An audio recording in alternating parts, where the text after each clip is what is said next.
Arestado isang drug personality ng Solo PNP nito lamang 24 ng Setyembre taong kasalukuyan sa Proc sa East Barangay Poblacion, Sulup, Davao del Sur. Kinilala ni Police Captain Ronald Daitan, officer in charge ng Solo Municipal Police Station, ang suspect na si Elias Lester na isang street-level individual, 38 taong gulang at residente ng Proc 7 Barangay Poblacion, Sulup, Davao del Sur. Ang suspect ay naresto sa isinagawang bypass operation ng Sulup Municipal Police Station, katuwang Philippine Drug Enforcement Agency. Na-recover mula sa suspect ang isang unit ng cellphone, 3 pakete na hinihina ng shabu at 500 pesos na bypass money. Ang suspect ay nasa kusdiya ng nasabing stasyon upang dumaan sa tamang disposisyon at maharap sa kasong paglabag sa Republic Act 9165 o Comprehensive Dangerous Drugs Act of 2002.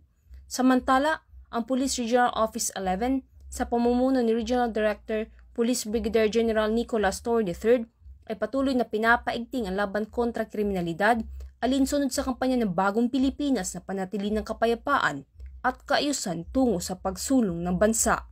Mula dito sa Police Regional Office 11, ako inyong PNN Correspondent, Patrolwoman Sheila May Ilagan, alagad ng batas taga-taguyod ng Balitang Pulis.